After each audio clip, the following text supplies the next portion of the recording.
The Centers for Disease Control and Prevention claim that birth defects in children are on the rise. But there are many causes for birth defects in babies, such as a mother's abuse of alcohol, her use of prescription drugs, and many others. But then again, there's not always a reason behind the cause. Natalia's doctors aren't exactly sure what caused Natalia's arm to be lost, but for Natalia, it's just a part of life. In all hurricanes, there are some new volunteer opportunities if you're looking for yes hours. So stop by the counselor suite for more information. What can you tell me about your experience here at Baylor being a minority student? With a bubbly and vivacious personality, you wouldn't think twice when you pass her in the street, unless you saw her right side. 18-year-old Natalia Rubio was born without her right arm. I was born without an arm. It happened in the womb somehow. Just like everybody else, she ties her shoes, goes to class, and lives her life like any other student. There's just certain things that I had to do differently than other people. I never let it stop me. Until I've tried it, I'm not going to say I can't do it. She used a prosthetic arm until she came to college. My prosthetic arm looks real, so some people didn't know. And so I had moments where they would discover it. I had even teachers, they didn't know, and it was just really weird. And they're just like, what are you talking about? I've known you for like 3 years. Like, that's not true. And I'm just like, no, it is. Through the years, she's learned how to deal with those awkward moments. She keeps a smile on her face and helps the other person see this is not a problem. I never wanted to make other people feel uncomfortable, and other people didn't want to make me feel uncomfortable. The Centers for Disease Control and Prevention claim that birth defects in children are on the rise. But there are many causes for birth defects in babies, such as a mother's abuse of alcohol, her use of prescription drugs, and many others. But then again, there's not always a reason behind the cause. Natalia's doctors aren't exactly sure what caused Natalia's arm to be lost, but for Natalia, it's just a part of life.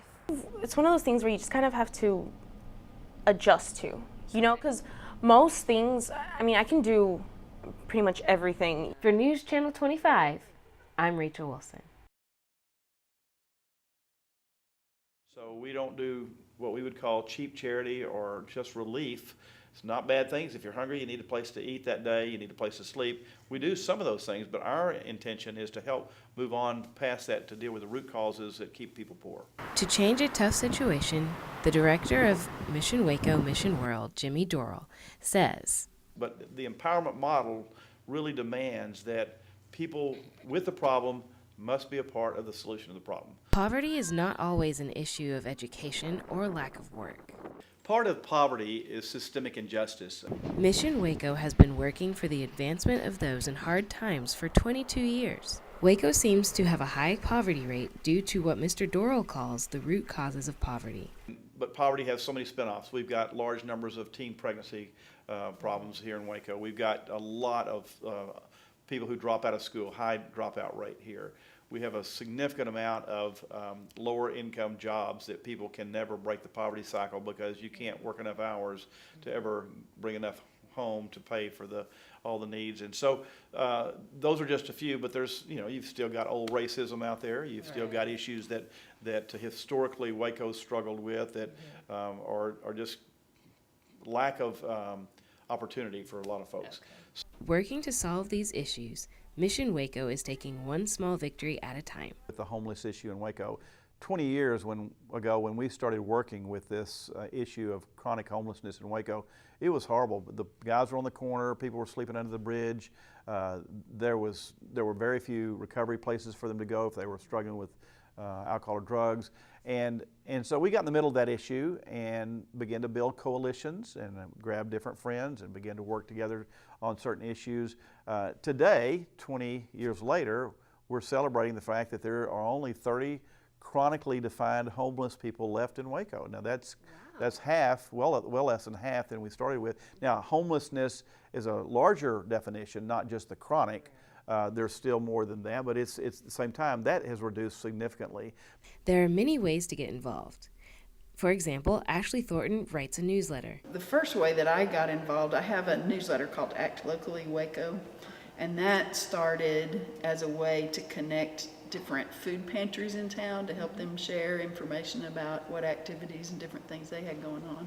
And then it has grown from there to be a newsletter that shares information about a lot of events going on in town, not just, I take a really holistic view of what we need to do in regard to poverty. So it shares information about resources available for people in poverty, but also about a lot of events that are going on in town to build up the town of Waco. Political science professor Andy Hogue directs a program for Baylor students looking to get more in tune with the community.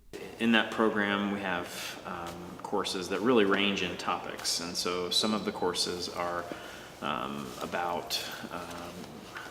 some of the courses, for instance, are about poverty in Waco specifically. So a lot of those students will be learning about some of the root causes of poverty and learning about some of the ways that poverty is addressed, and then doing some work specifically in Waco that is attempting to be part of the solution to poverty here.